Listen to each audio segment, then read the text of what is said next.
உங்களையும் என்னையும் ஒரு இறை பகிர்வுக்கு அழைத்த எல்லாம் உள்ள இறைவனுக்கு நன்றி செலுத்துகிறேன். இறந்தவர்களை உயிர்த்தெழச் செய்கிறவரும் இல்லாதவைகளை இருக்கின்றதாக செய்கிறவருமான ஆண்டவர் இயேசு கிறிஸ்து மீது நம்பிக்கை கொண்டு இந்த இடத்துல நாம் ஒவ்வொருவருமாக அமர்ந்திருக்கிறோம்.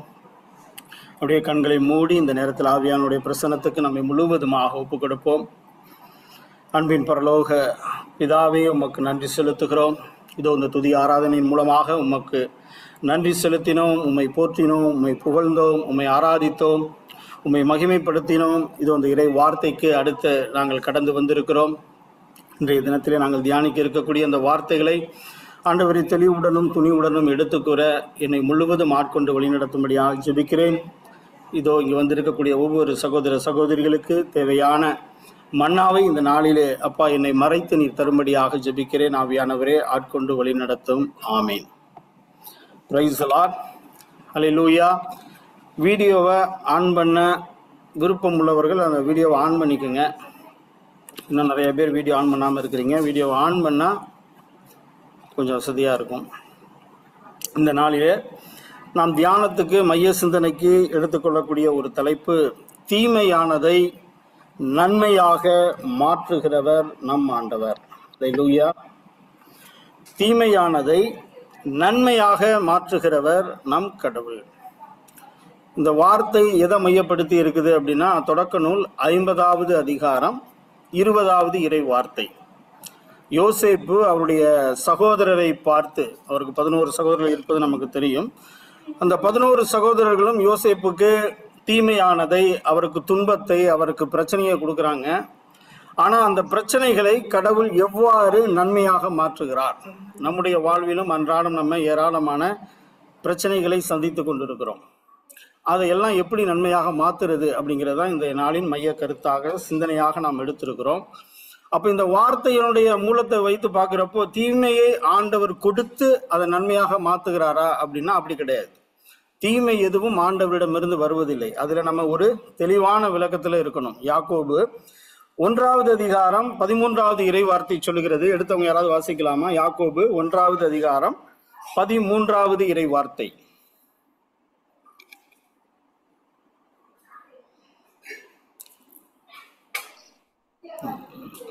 சோதனை வரும்போது இச்சோதனை கடவுளிடமிருந்து வருகிறது என்று யாரும் சொல்லக்கூடாது. ஏனெனில் கடவுள் தீமையின் தூண்டுதலுக்கு உள்ளாவதில்லை, அவரும் எவரையும் சோதிப்பதில்லை. Price the lord. ஹல்லேலூயா. வார்த்தை நமக்கு தெளிவாக சொல்லுகிறது, ஏனெனில் கடவுள் தீமையின் தூண்டுதலுக்கு உள்ளாவதில்லை, அவரும் எவரையும் சோதிப்பது இல்லை. யாரையும் அவர் சோதிக்கிறது இல்லை. அப்ப தீமை எப்படி வருது? யோவான் 10:10 ஆண்டவரே சொல்றார், திருடன் திருடுவதற்கும் கொல்வதற்கும் அன்றி வேறு எதுக்கும் வருவதில்லை, ஆனால் நானோ ஆடுகள் வாழ்வு பெறும் பொருட்டு, அதுவும் நிறைவாக பெறும் பொருட்டே நான் வந்திருக்கிறேன். ஹல்லேலூயா, ஹல்லேலூயா. அப்ப தீமையை நமக்கு கொடுப்பது, பிரச்சனையை நமக்கு கொடுப்பது யார் அப்படின்னா, அதுல அழகை, கர்ஜிக்கின்ற சிங்கம் போல அழகை யார் விழுங்கலாம் என்று, யாரை விழுங்கலாம் என்று அவன் காத்து கொண்டிருக்கிறான். ஆனா ஆண்டவர், நான் உங்களுக்கு நிலைவாழ்வை கொடுக்க வந்தேன், அதுவும் நிறைவாக கொடுக்க வந்தேன் அப்படின்னு தான் சொல்றார். யோவான் 10 அந்த வார்த்தையை சொல்லக்கூடிய ஆண்டவர் அடுத்து யோவான் 10:11 சொல்றார், நல்ல ஆயன் நானே, நல்ல ஆயன் ஆடுகளுக்காக தம் உயிரை கொடுப்பார். கடந்த வாரம் முழுவதும் நம்முடைய நற்செய்தி வாசகத்தில் நல்ல ஆயனை குறித்து நம்ம பார்த்துருப்போம். ஆயன், ஒரு ஆயனுடைய வேலை அந்த மந்தையை பாதுகாப்பதும் பராமரிப்பதும். அந்த ஆயனுடைய கட்டுப்பாட்டுக்குள் இருக்கக்கூடிய அந்த ஆட்டை ஒரு ஆயன் எப்படி பாதுகாக்கிறாரோ அதே போல உயிரை கொடுத்து பாதுகாக்கிறேன்னு சொல்றார் ஆண்டவர். அது வார்த்தையா மட்டும் சொல்லல, தன்னுடைய வாழ்விலும் வாழ்ந்து காட்டி விட்டு சென்றார். அவருடைய ஆடுகளாகிய நமக்காக தன்னுடைய சொந்த உயிரை, தூய இரத்தத்தை சிந்தி நம்மை விலை கொடுத்து மீட்டெடுத்திருக்கிறார். இப்போ அவருடைய பாதுகாப்புக்குள்ள, அவருடைய பராமரிப்புக்குள்ள நம்ம இருக்கிறோம். நம்மளை யாரும் தொட முடியுமா அப்படின்னா கண்டிப்பா தொட முடியாது, அவருடைய அதிகாரம் இல்லாமல். திருத்தூதர் பணி 27வது அதிகாரத்துல திருத்தூதர் பவுல் சொல்லுவாரு, அந்த கப்பல் புயல் சேதத்துல சிக்கிறப்போ, என் மீது உரிமை உடையவரும் நான் வழிபடுபவருமான கடவுள். இன்னைக்கு பிரைஸ் அண்ட் வொர்ஷிப்ல சிஸ்டர் கூட சொன்னாங்க, நாம் அவருடைய உரிமை சொத்து, சொந்த ஜனம்.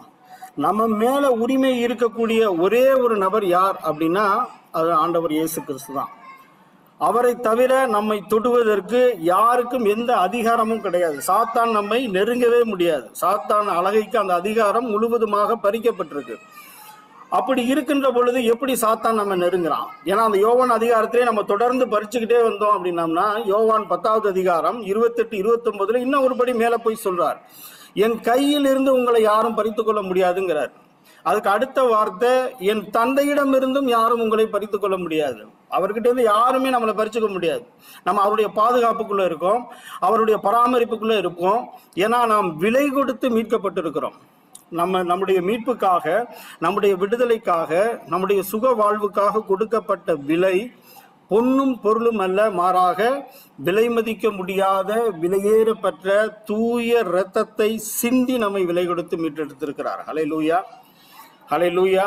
இப்போ 1 லட்சம் ரூபாய்க்கு ஒரு பொருள் வாங்குறோம், ஒரு பைக் வாங்குறோம் அப்படின்னா அந்த பைக் யாருக்கு சொந்தம்? வாங்கினவங்களுக்கு சொந்தம்.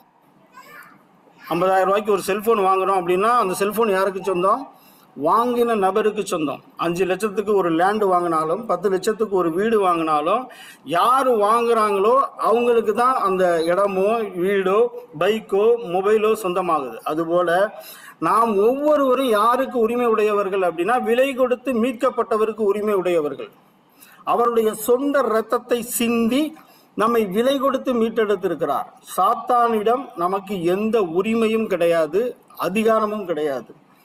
ஏன்னா திருத்தூதர் பவுல் அவருடைய லெட்டர்ல சொல்றாரு இல்லைங்களா, வேதனையோ இன்னலோ இடரலோ பசியோ பட்டினியோ வாழ்வோ சாவோ நிகழ்வனவோ வருவனவோ இம்மையில் உள்ளவையோ மறுமையில் உள்ளவையோ அவருடைய அன்பிலிருந்து நம்மை எதுவுமே பிரிக்க முடியாது. அவருடைய அன்புல நம்ம இறுக பற்றி பிணைந்து இருக்கிறோம். அவருடைய பாதுகாப்புக்குள்ள நம்ம இருக்கிறோம்.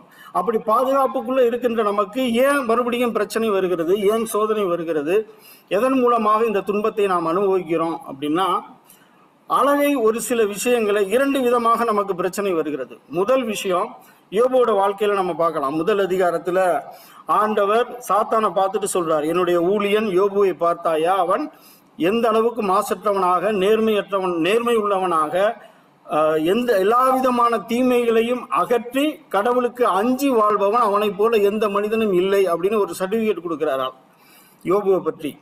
அப்ப சாத்தான் என்ன சொல்லுது? அடுத்த வார்த்தை சாத்தான் ஆண்டவரிடம் பேசக்கூடிய வார்த்தை என்ன அப்படிங்கிறத நம்ம பார்த்தோம் அப்படின்னா, நீ அவரையும் அவனுடைய வீட்டையும் சூழ்ந்து நின்று பாதுகாக்கவில்லையா? ஒரு ப்ரொடெக்ஷனுக்குள்ள, ஒரு பாதுகாப்புக்குள்ள யோபு இருக்கிறார். இரண்டாவது, அவர் கையிட்டு செய்யும் வேலைகளை எல்லாம் நீ ஆசீர்வதிக்கவில்லையா? அவருடைய மந்தையை பெருக்கவில்லையா? இது 3ஐயும் நீ விளக்கு, அவனை என்கிட்ட கொடு, அவன் யாருங்கிறத உன்கிட்ட காட்டுறேன். இந்த ஒரு விஷயம்தான் ஒவ்வொரு பிரச்சனையிலையும் நடக்குது. யோபனுடைய வாழ்க்கையில முதல் அதிகாரத்தில் நம்ம பார்க்கறது இதுதான்.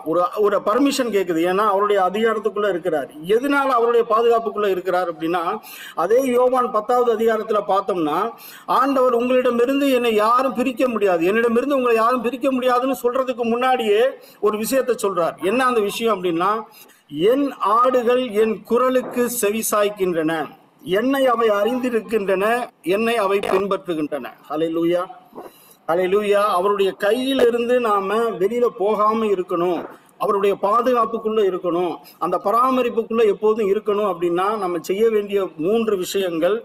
அவருடைய குரலுக்கு செவிசாய்க்க வேண்டும், அவர் யார் என்பதை அறிந்திருக்க வேண்டும், அவரை பின்பற்ற வேண்டும். இது எல்லாத்துக்கும் மூலம் என்ன அப்படின்னா, அவருடைய வார்த்தை நம்முடைய உள்ளத்தில் இருக்க வேண்டும். அவருடைய உள்ளத்துல இருந்தா, நம்முடைய உள்ளத்துல இருந்தா மட்டும்தான் அவருடைய குரலுக்கு நாம செவிசாய்க்க முடியும். செவிசாய்க்கின்ற பொழுது அவரை பின்பற்ற முடியும், அதன்படி நடக்க முடியும். ஹல்லேலூயா, ஹல்லேலூயா. யோபுவோட வாழ்க்கையிலையும் அதுதான் நடந்தது. அந்த பாதுகாப்பை நீ விளக்கு, நான் யார் என்பதை காட்டுகிறேன் அப்படிங்கிற. அவன் யார்? யோபு யார்? உன்னுடைய மகன் தானா?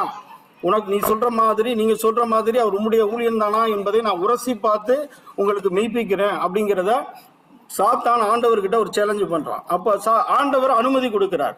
இப்படி ஒரு அனுமதி தான் பேதுருடைய வாழ்க்கையிலும் கொடுக்கப்படுகிறது. லூக்கா 22வது அதிகாரத்துல 31வது இறை வார்த்தை நான் எடுத்து வாசிக்கலாமா? லூக்கா 22வது அதிகாரம் 31வது இறை வார்த்தை. சீமோனே சீமோனே, இதோ கோதுமையை போல் உங்களை புடைக்க சாத்தான் அனுமதி கேட்கின்றான். ஆனால் நான் உனது நம்பிக்கை தளராதிருக்க உனக்காக மன்றாடினேன். நீ மனம் திரும்பிய போதும் பாருங்க. இங்கேயும் ஒரு பர்மிஷன் கிடைக்கும், இங்கேயும் ஒரு பர்மிஷன் கேட்கிறான். பேதுருவை அவன் கோதுமையை புடமிடுவது போல புடமிட அனுமதி ஆண்டவர்கிட்ட கேட்கிறான். அங்கேயும் பர்மிஷன் கொடுக்கிறார். எதற்காக இந்த அனுமதி கொடுக்கப்படுகிறது நமக்கு அப்படின்னா, சோதனையை மன உறுதியுடன் தாங்குவோர் பேறு பெற்றோர், ஏனெனில் அவர்களுடைய தகுதி மெய்ப்பிக்கப்படும் பொழுது தம் மீது அன்பு கொள்வோருக்கு தாம் கடவுள் வாக்களித்த வாழ்வாகிய வெற்றி வாகையினை அவர்கள் பெறுவார்கள். அல்லேலூயா, அல்லேலூயா. இந்த சோதனை எதெல்லாம், இந்த பிரச்சனை, இந்த நமக்கு அழகை நம்முடைய வாழ்வுக்கு எதிராக கடவுள் நமக்கு கொடுத்திருக்கக்கூடிய வாழ்வுக்கு எதிராக வரக்கூடிய இந்த பிரச்சனைகளை எல்லாம் எதற்காக கடவுள் அனுமதி கொடுக்கிறார் அப்படின்னா, ஒரே ஒரு விஷயம்தான், நாம யார் என்பதை மெய்ப்பிப்பதற்காக. நாம் கடவுளுடைய, இப்ப நம்ம சொன்னோம் இல்லைங்களா, நம் மீது உரிமை உள்ளவர், அப்பா தந்தையே அப்படின்னு கூப்பிடக்கூடிய அந்த உரிமையை பெற்றவர்களாக, அவருடைய சொந்த மகனாக சொந்த மகளாக இருக்கக்கூடிய உங்களையும் என்னையும் வரக்கூடிய பிரச்சனையின் பொழுது உரசி பார்க்கின்ற பொழுது, நம்மை புடமிடுகின்ற பொழுது நாம் யார் என்பதை தெரியப்படுத்துவதற்கான ஒரு நேரமாக தான் அதை நம்ம பார்க்கணும். அப்படிதான் யோபுவும் பார்த்தாரு, அப்படிதான் நம்ம பேதுருவும் பார்த்தார். இவர்களுடைய வாழ்க்கையில நடந்த அந்த விஷயங்கள் எல்லாத்தையும் நீங்க பாத்தீங்க அப்படின்னா, கடைசியில யோபு 2 மடங்காக பெற்றுக்கொண்டார் இழந்ததை. பேதுரு ஒரு 3 முறை தவறினாலும் மீண்டுமாக எழுந்து முதல் பிரசங்கத்தில் 3000 பேரையும், 2வது பிரசங்கத்தில் 5000 பேரையும் மனமாற்றிய ஒரு பேதுருவை தான் நம்மளால காண முடியும். அப்ப நம்மளுடைய வாழ்க்கையில் வரக்கூடிய பிரச்சனைகளை நாம எப்படி, இப்ப நம்ம பிரச்சனைகள் எதன் அடிப்படையில வர்றது அப்படிங்கிறத பார்க்கணும். அவருடைய பாதுகாப்பு அரணுக்குள்ள இருக்கிறது ஒரு விஷயம். 2வது ஒரு விஷயம், இந்த வகையில் அனுமதி கேட்டு வரக்கூடிய அந்த சாத்தான் 2வது ஒரு வகையிலும் நம்ம பிரச்சனைகளை கொடுக்க முடியும். அது என்ன வழி அப்படின்னா, எசையா 59 1வது இறை வார்த்தை எடுத்தவங்க வாசிக்கலாமா? எசையா 59வது அதிகாரம் 1வது இறை வார்த்தை.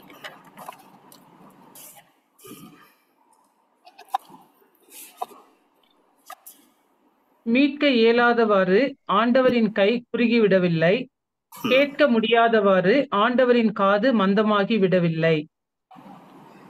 ஆமென். ஆனாலும் 2வது படிங்க சிஸ்டர். உங்கள் தீச்செயல்களே உங்களுக்கும் உங்கள் கடவுளுக்கும் இடையே பிளவை உண்டாக்கியுள்ளன. போதும் சிஸ்டர், போதும் சிஸ்டர், போதும்.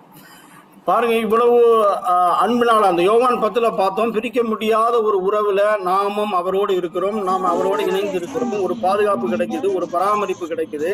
ஒரு மந்தையில் இருக்கக்கூடிய ஆடுகளுக்கு ஆயனை போல வெளியில இருந்து எல்லா விதமான பாதுகாப்பையும் கொடுக்கின்ற அந்த சூழ்நிலையில ஒரு பிளவை உருவாக்குறது எது அப்படின்னா, அந்த உறவுல பிளவை உருவாக்குறது நம்முடைய தீச்செயல்கள்.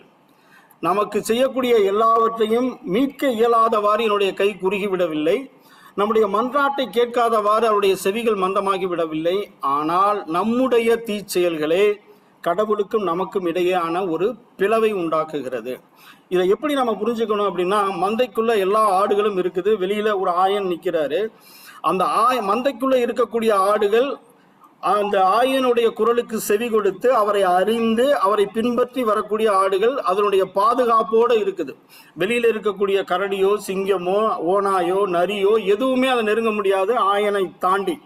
ஏன்னா அந்த ஆயன் அந்த ஆடுகளுக்காக தன்னுடைய உயிரையும் கொடுப்பதற்கு தயாராக இருக்கிறார். இது முதல் நிலை. இப்ப 2வது நிலை என்ன அப்படின்னு கேட்டீங்கன்னா, அந்த ஆடு அந்த வேலியை உடைச்சிட்டு வெளியில போறது. இப்ப வெளியில யார் நிக்கிறா? கர்ஜிக்கின்ற சிங்கம் போல அழகை யாரை விழுங்கலாம் என்று காத்து கொண்டிருக்கிறது. அப்படி காத்து கொண்டிருக்கிற சிங்கத்துக்கு இப்ப யாரு போறா? நாமளே இரையா போறோம். இது எப்படி போறோம்? நாம செய்யக்கூடிய தீ செயல்கள் மூலமாக. உதாரணத்துக்கு சொல்லணும் அப்படின்னா, எப்பையெல்லாம் நம்ம இறை வார்த்தைக்கு முரணாக எதிராக எப்பையெல்லாம் நம்ம பேசுறோமோ அப்பவெல்லாம் நம்ம அந்த வேலியை தாண்டி நாமளே போய் சிங்கத்தின் வாயில அந்த அழகையின் கையில போய் மாற்ற மாதிரி. நம்மளுடைய பிரச்சனைக்கு மிக மூல காரணம் இதுதான். 90% பிரச்சனைக்கு காரணம் இதுதான். நம்ம மந்தைக்குள்ள இருக்கக்கூடிய ஆடுகள், அவருடைய குரலுக்கு செவி கொடுக்கிற ஆடுகள், அவரை பின்பற்றுகிற ஆடுகள் அந்த தவறை செய்வதில்லை. ஆனா அவரை செவி கொடுக்காம அவருடைய வார்த்தையை கேட்காம இருக்கக்கூடிய ஆடுகள் என்ன நடக்குது? அங்கிருந்து எஸ்கேப் ஆக பார்க்குது. அது வேலியை தாண்டுது. வேலியை தாண்டி நிற்கிற கர்ஜிக்கிற சிங்கம் போல இருக்கக்கூடிய அழகையின் கையில நம்ம மாற்றோம்.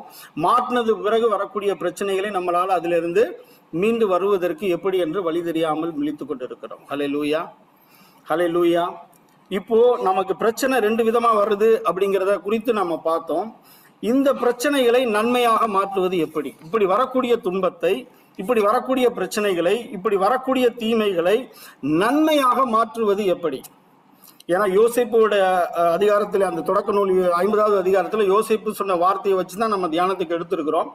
யோசேப்பின் வாழ்க்கையில நடந்த சம்பவங்களே இந்த நாள்ல நம்ம 2 சம்பவங்களை பார்க்கலாம். எப்படி அவர் வாழ்வில் நடந்த தீமைகளை அவர் எப்படி நன்மையாக மாற்றினார்.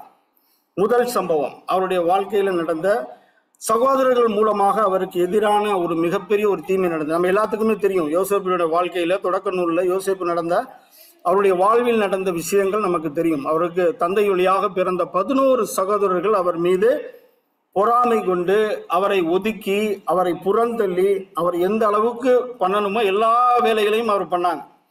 அவரை குற்றப்படுத்தி அவரை தூக்கி ஒரு ஆள் குழிக்குள்ள தூக்கி போட்டாங்க. திரும்ப அங்கிருந்து எடுத்து மேலே எடுத்துட்டு வந்து 20 வெள்ளி காசுக்காக மிதியான் நாட்டு வணிகர்கள்கிட்ட அவரை அடிமையாக எகிப்துக்கு கொண்டு போய் அவரை வித்துடுறாங்க. இதுதான் யோசேப்புக்கு எதிராக அவருடைய சகோதரர்கள் அவருக்கு எதிராக செய்த துன்பம், தீமை, பிரச்சனை, எது வேணாலும் வச்சுக்கலாம். இப்ப இந்த பிரச்சனையை அவர் எப்படி கையாள்றார் அப்படின்னா, தொடக்க நூல் 37வது அதிகாரத்துல இந்த பிரச்சனையை குறித்து நம்ம பார்க்கலாம். அவருடைய சகோதரர்கள் 11 பேரும் அவருக்கு எதிராக செய்த அந்த செயல்களை குறித்து நம்ம வாசிக்கலாம். இவ்வளவு பெரிய துன்பத்தை, பிரச்சனையை அனுபவித்த அந்த யோசேப்பு சகோதரர்களுக்கு எதிராக ஏதாவது செய்திருக்கிறாரா அப்படின்னு பார்த்தா அங்க எதுவுமே காணப்படல. 37வது அதிகாரத்துல அவர் பட்ட அந்த பிரச்சனைகளை குறித்து மட்டும்தான் போடப்பட்டிருக்கே தவிர அவர் அதற்கு எதிராக செய்யப்பட்ட எந்த விஷயங்களும் இல்லை. சகோதரர் மேல எந்த மனக்கசப்பும் இல்லை, அந்த சகோதரர்கள் மேல அவர் வெறுப்பு இல்லை, அவர் அன்பு காமிக்கிறார். அந்த எந்த கோபமும் இல்லை, அந்த சகோதரர்கள் மேல எந்த கோபமும் இல்லை, கடவுளுக்கு எதிரான முறுமுறுப்பு இல்லை. இப்படி ஒரு சூழ்நிலையில நான் வந்துட்டேனே அப்படின்னு சொல்லி கடவுளுக்கு எதிராகவும் அந்த சகோதரர்களுக்கு எதிராகவும் எந்த ஒரு முறுமுறுப்பும் இல்லாமல் அவர் அமைதியா தான் இருக்கிறார். இதற்கான பலன், இந்த தீமை எப்படி நன்மையாக மாற்றப்படுது அப்படின்னு சொல்லி 39வது அதிகாரத்துல நம்ம 2 5 வரை உள்ள வார்த்தைகளை நம்ம வாசிச்சோம் அப்படின்னா, அதுல தொடக்கத்திலே ஆரம்பிக்குது அந்த வார்த்தை, ஆண்டவர் யோசேப்போடு இருந்தார். ஹல்லேலூயா, ஹல்லேலூயா. ஆண்டவர் யோசேப்போடு இருந்தார் அப்படின்னா நம்ம எப்படி அந்த அர்த்தத்தை புரிஞ்சுக்கணும் அப்படின்னா, வார்த்தையாகிய தேவன், வார்த்தை அவரோடு இருந்தது, கடவுளுடைய வார்த்தை அவரோடு இருந்தது. அப்படிதான் நம்ம அதை புரிஞ்சுக்கணும். நம்ம யோவான் 10ல பார்த்த மாதிரி அவருடைய குரலுக்கு செவி கொடுக்கிற ஆடாக அவர் இருந்தார், அவரை அறிந்திருக்கிற ஆடாக அவர் இருந்தார், அவரை பின்பற்றுகிற ஆடாக யோசேப்பு இருந்தார். அதனால் அவருடைய வாழ்வில் ஏற்பட்ட அந்த தீமையை அவர் எப்படி நன்மையாக மாற்றுகிறார்னு வாசிக்கலாமா? 39வது அதிகாரம் 2 5 வரை உள்ள வார்த்தைகள் எடுத்தவங்க வாசிக்கலாம். 39 2 5. ஆண்டவர் யோசேப்புடன் இருந்தார், எனவே அவர் சிறப்புற்றவராக தம் எகிப்திய தலைவனின் இல்லத்தில் வாழ்ந்து வந்தார். ஆண்டவர் அவரோடு இருந்ததையும் அவர் தொட்ட காரியம் அனைத்தையும் ஆண்டவர் துலங்கச் செய்ததையும் அவர் தலைவன் கண்டான். எனவே அவனுடைய தயை யோசேப்புக்கு கிடைத்தது. அவன் அவரை தன் சிறப்பு பணியாளராகவும் வீட்டின் மேலாளராகவும் நியமித்து தனக்கிருந்த அனைத்தையும் அவர் பொறுப்பில் ஒப்படைத்தான். இவ்வாறு ஹல்லேலூயா. இதுல நம்ம உன்னிப்பா கவனிச்சோம் அப்படின்னா, நம்ம அந்த சாத்தான் யோபு 1வது அதிகாரத்துல சொல்லக்கூடிய எல்லா விஷயங்களும் இந்த இடத்துல நடக்கிறத பார்க்கலாம். முதல்ல சாத்தான் என்ன சொன்னுச்சு, நீ சுற்றி நீழ்ந்து பாதுகாப்பு கொடுக்கவில்லையா, சூழ்ந்து பாதுகாக்கவில்லையா அப்படின்னு சொல்லி ஆண்டவரை பார்த்து யோபனுடைய வாழ்க்கையை பத்தி சொன்னது இல்லைங்களா? அந்த பாதுகாப்பு இங்க யோசேப்புக்கு கிடைக்குது. ஆண்டவர் யோசேப்போடு இருந்தார், எனவே அவர் சிறப்புற்றவராய் தம் எகிப்திய தலைவன் இல்லத்தில் வாழ்ந்து வந்தார். 2வது பாருங்க, அங்கேயும் சொல்லுது, நீ கையிட்டு செய்யும், அவன் கையிட்டு செய்யக்கூடிய எல்லா வேலைகளையும் நீர் ஆசீர்வதிக்கவில்லையா அப்படின்னு கேட்குது. இங்கேயும் அதே வார்த்தை கொடுக்கப்படுகிறது. ஆண்டவர் அவரோடு இருந்ததையும் அவர் தொட்ட காரியம் அனைத்தையும் ஆண்டவர் துலங்கச் செய்ததையும் அவன் பார்க்கிறான். எதெல்லாம் யோசேப்பு கை வைக்கிறாரோ அது எல்லாமே வெற்றியாக மாறுகிறது. 3வது, அவனுடைய தயை யோசேப்புக்கு கிடைத்தது. அவன் அவரை சிறப்பு பணியாளராகவும் வீட்டின் மேலாளராகவும் உயர்த்தினார். ஹல்லேலூயா, ஹல்லேலூயா. அடிமையாக விலைக்கு வாங்கப்பட்ட அடிமை நிலையில் இருந்த அந்த யோசேப்பு இப்போ எந்த நிலைமைக்கு உயர்ந்திருக்கிறார்? அந்த வீட்டினுடைய மேலாளராக. இந்த உயர்வுக்கு, இந்த நன்மையை தீமையாக மாற்றியதற்கு காரணம் என்ன அப்படின்னு சொல்லி நம்ம உன்னிப்பா கவனிச்சோம் அப்படின்னா, அவர் சகோதரர்கள் மேல எந்த விதமான வெறுப்பும் இல்லாமல் இருந்தார். கடவுளுக்கு எதிராகவும் மனிதனுக்கு எதிராகவும் எந்த விதமான முறுமுறுப்பும் இல்லை. அவருடைய பிரச்சனையை பத்தியே அவர் யோசிக்கல, பிரச்சனையை பத்தியே அவர் பேசவே இல்லை. எந்த இடத்துலையுமே நீங்க பாத்தீங்க அப்படின்னா அவருடைய வாழ்வில் நடந்த எல்லா விதமான சம்பவங்களுக்கும் இந்த அஞ்சாமல் அவர் அஞ்சினார், அவர் பயந்தார், அவர் கவலைப்பட்டாருங்கிற வார்த்தையை நம்ம யோசிப்போட வாழ்க்கையிலே பார்க்க முடியாது. எந்த இடத்துலையுமே அவர்கிட்ட எந்த பயமும் இல்லாம இருந்தது, எந்த கலக்கமும் இல்லாம இருந்தது. ஏன்னா ஆண்டவர் அவரோடு இருந்தார். ஹல்லேலூயா, ஹல்லேலூயா. இப்ப நம்மளுடைய வாழ்க்கையில இந்த மாதிரியான சம்பவங்கள் உறவுகள் மூலமாக, நண்பர்கள் மூலமாக, கூட பிறந்த சகோதர சகோதரிகள் மூலமாக, பெற்றோர்கள் மூலமாக எத்தனையோ பிரச்சனைகளை, துன்பங்களை நாம் அனுபவித்திருப்போம். ஒரு சமாதான குறைபாடோடு இருந்திருப்போம். இதெல்லாம் நாம எப்படி அணுகிறோம்? யோசேப்பு மாதிரி அணுகிறோமா? இல்ல நம்மளுடைய வாழ்க்கையில நம்மளோட உள்ளத்துல அவங்க சொன்ன வார்த்தைகளை இன்னும் உள்ளத்திலே வச்சு காயப்பட்டுட்டு அவர்களை வேற ஒரு நச்சு வேர் நம்முடைய உள்ளத்துல பூந்திருக்கிற அந்த நச்சு வேற கண்ணோடு அதோடய வச்சு பார்த்துட்டு இருக்கோமா? ஏன்னா இறை வார்த்தை சொல்லுகிறது, யாக்கோபு 1:20, மனிதரின் சினம் கடவுளுக்கு ஏற்புடைய செயல்கள் நிறைவேற தடையாக இருக்கிறது. ஹல்லேலூயா, ஹல்லேலூயா. நம்ம கிட்ட வார்த்தை இருக்கு, நம்ம அறிக்கை இடுகிறோம். ஆனா நமக்கு அந்த தீமையை நன்மையாக நம்மளால மாற்ற முடியாம இருக்கிறதுக்கான தடை எது அப்படின்னா இந்த இறை வார்த்தை சொல்லுகிற விஷயம் தான்.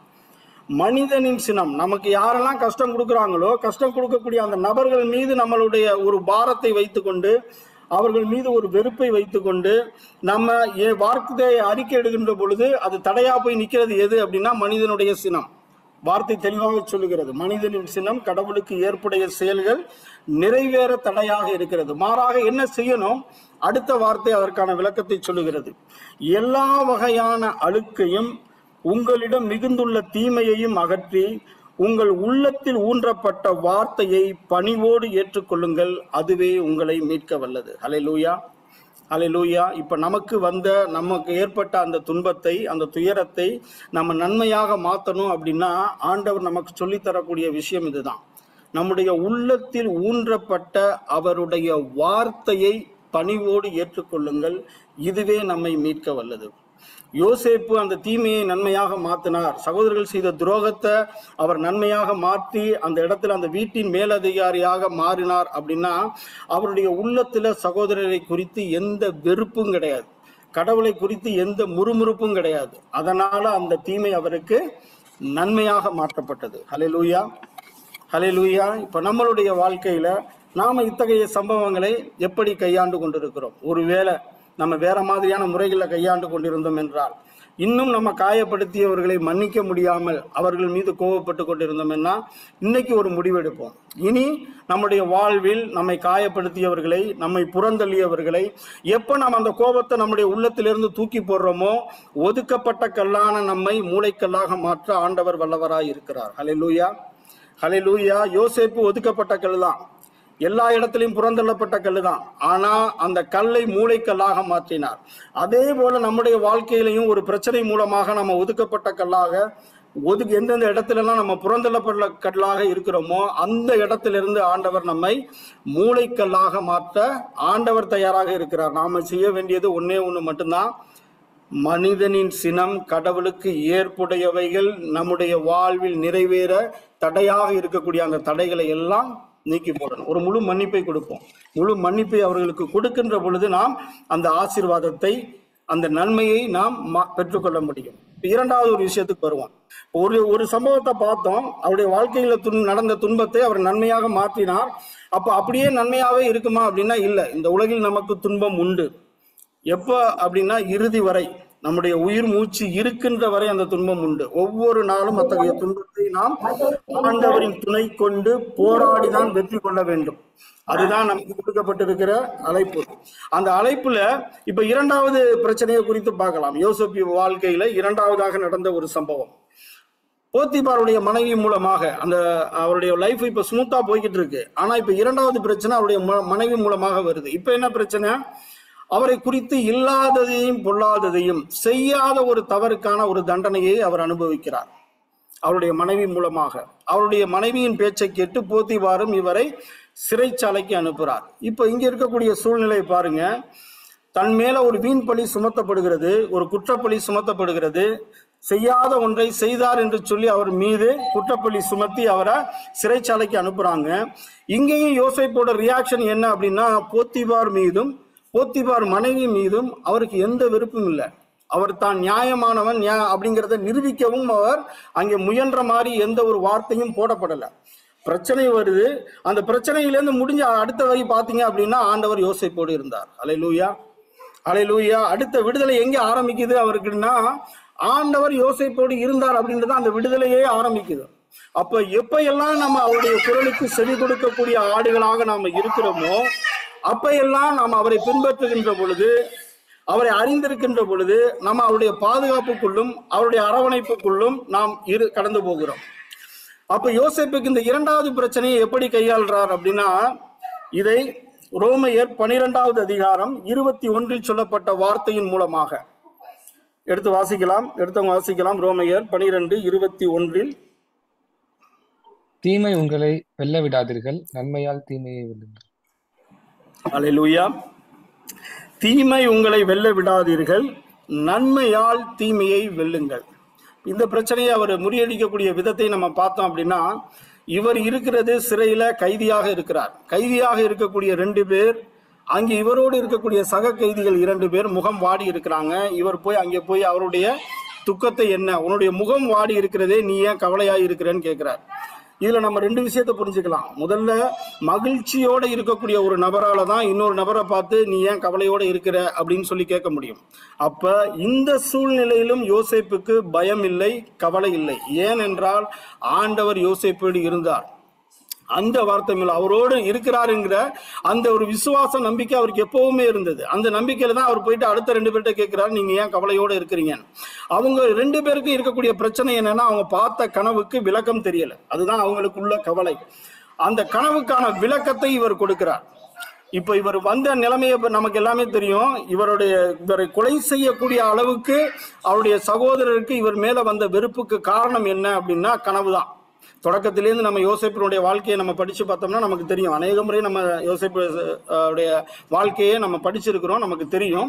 அதனால நான் ரொம்ப விவரமா எடுத்துட்டு போகல. 2 கனவுகள் மூலமா தான் அவருடைய சகோதரருடைய வெறுப்புக்கே இவர் ஆளாகிறார். ஒரு கொலை செய்யக்கூடிய அளவுக்கு இவர் மேல இருக்கக்கூடிய வெறுப்புக்கு காரணம் என்ன அப்படின்னா, இவர் கண்ட இந்த 2 கனவும் தான். இப்போ கனவுக்கு விளக்கம் சொல்வது கடவுளுக்கு உகந்தது அல்லவா அப்படிங்கிற அந்த 2 பேருடைய கவலையை போக்குவதற்கு இவர் முன் வர்றார். 2 பேருடைய கனவுக்கான விளக்கத்தையும் சொல்றார். அந்த விளக்கம் நமக்கே தெரியும். ஒருத்தர் மது பரிவானவர், இன்னொருத்தர் அப்பம் தயாரிப்பவர். இந்த 2 பேர்ல 3 பேர், அந்த 3வது நாள் ஒருவர் தலை சிரச்சேதம் பண்ணி அவருடைய தலையை, சதையை பறவைகள் உண்ணும் அப்படிங்கிற விளக்கத்தை கொடுக்கிறார். மற்றொருவனுக்கு, மது பரிமாறுபவனுக்கு மீண்டுமாக 3 நாளில் பார்வோன்கிட்டயே பணி அமர்த்தப்படுவான்ங்கிற விஷயத்தையும் அவர் திரும்ப சொல்றார். அதன்படியே நடக்கிறது. இந்த கனவின் மூலமாக அவருக்கு இன்னொரு வாய்ப்பு கிடைக்குது. பாருங்க, கஷ்டத்தோட இருக்கக்கூடிய அவர் பிரச்சனையை பார்க்காம பிரச்சனையோட இருக்கக்கூடிய ஒரு பிரச்சனையை தீர்க்கிறதுக்கு முயற்சி செய்கிறார். அதன் பலனாக பார்வோனுடைய கனவுக்கு விளக்கம் சொல்வதற்கான வாய்ப்பு கிடைக்குது. இப்ப பார்வோன் கிட்ட போறாரு. பார்வோன் இவர் நிக்கிறப்பையும் இவர் சிறை கைதி தான், சிறை கைதியா தான் நிற்கிறார். சிறை கைதியாக நிற்கக்கூடிய அந்த யோசேப்பு பார்வோனுடைய கனவுக்கான விளக்கத்தை சொல்றார். முதல் 7 ஆண்டுகள் செழுமையாக இருக்கும், அடுத்த 7 ஆண்டுகள் கடும் வறட்சியோட இருக்கும். இந்த முதல் ஆண்டுகள்ல 7 ஆண்டுகள்ல கிடைக்கக்கூடிய தானியத்தை 5ல் 1 மடங்கு நாம சேமித்து வைத்தால் நம்ம இந்த பிரச்சனையிலேருந்து சமாளிக்கலான்னு ஒரு தீர்வையும் சொல்லி, அதற்கு ஒரு அதிகாரியையும் நியமிக்க சொல்லி வழிமுறைகளையும் கற்றுத்தருகிறார். இந்த இடத்துல நம்ம யோசிக்க வேண்டிய விஷயம் என்ன அப்படின்னா, இவர் போன நாடு அடிமையாக இவர் விலைக்கு விற்கப்பட்ட ஒரு நாடு. இவருக்கு எதிராக அந்த இடத்துல முறுமுறுத்த ஒரு நாடு. இவர் செய்த எல்லா செயல்களையும் விமர்சித்து, இவரை இகழ்ந்து, இவரை சிறைச்சாலைக்கு உள்ளாக்கி, இவரை அடிமையாக வைத்திருந்த அந்த நாட்டு மக்கள் விடுதலை பெற வேண்டும். அவர்களுக்கு ஒரு வறட்சியான அந்த சூழ்நிலையில அவங்களுடைய பசி ஆற்ற வேண்டும்ங்கிற உள்ளம் இவருக்கு இருந்தது. பிறருடைய தேவைகளை, பிறருக்கு எப்பையெல்லாம் நன்மை செய்யணும் அப்படிங்கிற ஒரு எண்ணத்தை அவர் உந்துதல்ல அவருடைய மனதில் தோன்றினதுனால அவர் அந்த கனவுக்கான விளக்கத்தையும் கொடுக்கிறாரு. அந்த விளக்கத்தை ஏற்றுக்கொண்ட பார்வோன் இவருக்கு கொடுக்கக்கூடிய மிகப்பெரிய ஒரு ஆசீர்வாதம், அவருக்கு அந்த தீமையை எப்படி நன்மையாக மாற்றுகிறார். எடுத்து வாசிக்கலாம். தொடக்க நூல் 41 40வது வார்த்தை, 41 40 முதல் 42 வரை எடுத்து வாசிக்கலாமா சிஸ்டர்? எனவே நீரே என் அரண்மனையின் பொறுப்பை ஏற்பீர். உம் வார்த்தைக்கு என் மக்கள் எல்லோரும் அடிபணியட்டும். அரியணையில் மட்டும் நான் உமக்கு மேற்பட்டவனாய் இருப்பேன் என்றான். பின்பு பார்வோன் யோசேப்பை நோக்கி, இதோ எகிப்து நாடு முழுவதற்கும் உம்மை அதிகாரியாக நியமிக்கிறேன் என்று சொன்னான். உடனே பார்வோன் தன் கையில் அணிந்திருந்த அரச கணையாழியை கழற்றி அதை யோசேப்பு கையில் அணிவித்து அவருக்கு பட்டாடை உடுத்தி பொன் கழுத்தணியை அவருக்கு அணிவித்தான். அதுக்கு அடுத்த வார்த்தையில சொல்றாரு, உன் ஒப்புதலின்றி எவனும் கையையோ காலையோ உயர்த்தக்கூடாது என்று அது சொல்ற. அந்த ஆணையிட்டது மட்டும் இல்லாமல் அந்த யோசேப்புக்கு பெண்ணை பார்த்து மனம் முடித்து எகிப்து முழுவதுக்கும் ஆளுநராக மாற்றினார். ஹல்லேலூயா, ஹல்லேலூயா.